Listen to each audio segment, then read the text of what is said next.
The HOA tried to tow SWAT veteran Nathaniel Cross's truck illegally right from his own property. Their smug president, Carol DeWitt, had been secretly funneling stress bonuses to herself from public funds. But Nathaniel had a plan and a war buddy with a badge. What followed was a masterclass in quiet justice. Nathaniel Cross wasn't one to stir trouble. At 42, after 15 years in SWAT and over 200 breach entries, he had retired not because he had to, but because one morning he stared into the mirror, saw the exhaustion in his own eyes, and decided he'd seen enough. He bought a modest 3-bedroom home just outside San Marcos, Texas, complete with a cracked driveway, a fenced-in yard, and the kind of quiet that didn't ask questions. Most mornings, he sanded down old wood, repainted the porch, or brewed coffee that could wake the dead. He never caused issues. He didn't wave flags or slap bumper stickers on his truck. No tattoos. No slogans.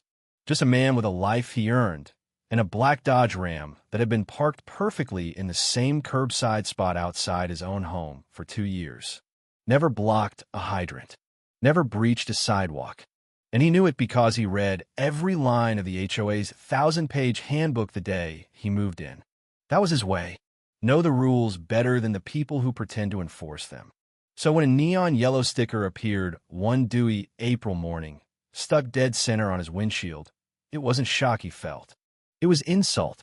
The notice, printed in smug block letters, barked that his vehicle was in violation of HOA Code 7.14BA, claim of overextension past the curb. Maybe the front bumper poked an inch beyond an imaginary line. But even that was pushing it. It wasn't the violation that got to him. It was the tone, the arrogance, the presumption of guilt. Nathaniel peeled the sticker off carefully, folded it 4 times, and slipped it into his pocket. Not out of anger. Not yet. Just quiet precision. That evening, he walked 3 blocks to the community center in a clean shirt and scuffed boots, his posture relaxed but eyes sharp. The HOA meeting was already underway, but he didn't knock. He didn't announce himself. He simply stood. Carol DeWitt, president of the HOA, didn't ask why he was there. She didn't greet him. She simply launched into a pre-scripted reprimand. Her tone was syrupy with condescension. She called his truck an eyesore, claimed it disrupted the community aesthetic, told him the board had received multiple complaints. Nathaniel's voice stayed level. It's street legal, not blocking anything. Nothing in your rules says anything about truck size. The board has discretion. Carol waved him off like a gnat. The board is you, an accountant, and a contract enforcer with a clipboard, he said flatly. Carol stiffened. He mentioned the beat-up Camaro parked on her lawn, the one with expired tags. We're not discussing my son, she snapped. And just like that, the mask dropped. That sentence, those 5 words told him everything. The rules weren't real. They were weapons, and she had just drawn hers. He didn't raise his voice, didn't argue. He just turned and walked out. When a man like Nathaniel gets quiet, that's when the planning starts. 2 mornings later, he heard the rattle of chains outside. A tow truck had backed into his driveway and was winching his truck. He stepped outside, barefoot, coffee in hand. Put the truck down, he said, voice calm, flat. The young tow driver froze. Just then, Carol DeWitt called out from across the street, phone in hand, filming. I warned you, she crowed. Nathaniel ignored her. He pulled out his phone. Alpha 27. Private property breach in progress. Civil escalation likely. My address. He went back inside, poured coffee, and waited.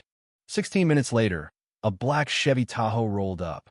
No sirens. No lights. Just presence. Outstepped 3 men. Then a 4th dollar, goatee, combat boots. Marcus Tex Barnes, Nathaniel's old SWAT partner.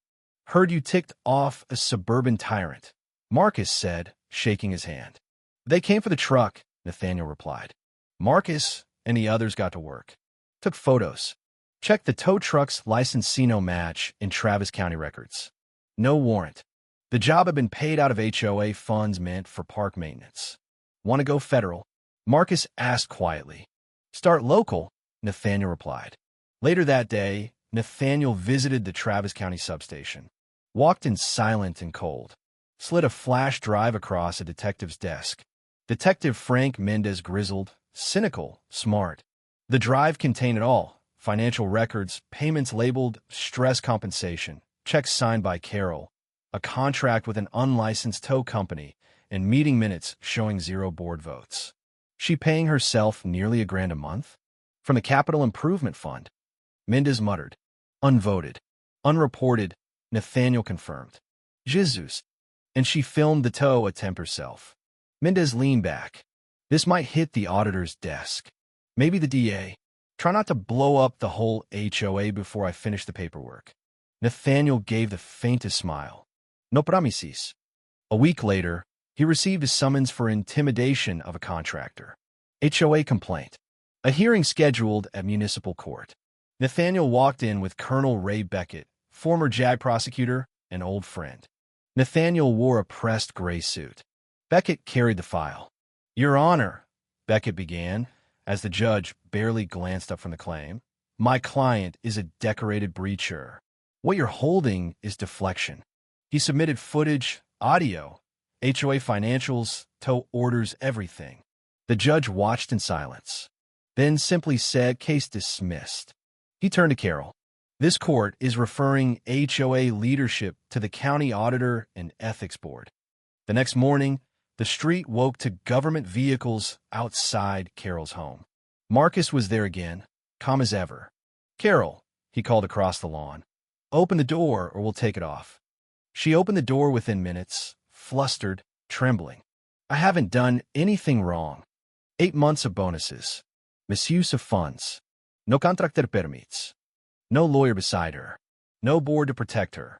Just silence. And law. 40 minutes later, she was escorted out. Not arrested. Not yet. But processed. Investigated.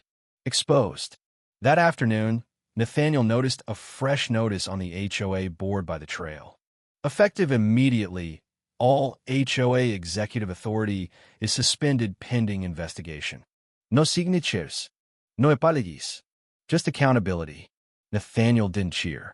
He walked to his garage, pulled out a folded American flag, and planted it on his lawn. No protest. No noise. Just presence. At the next HOA meeting, he sat in the front row. Clean shirt. Silent. The new administrator nodded politely. No one objected to his presence. Carol's seat stayed empty. Outside, his truck sat where it always had. And beside it, a new sign. SWAT veteran parks here. Problem?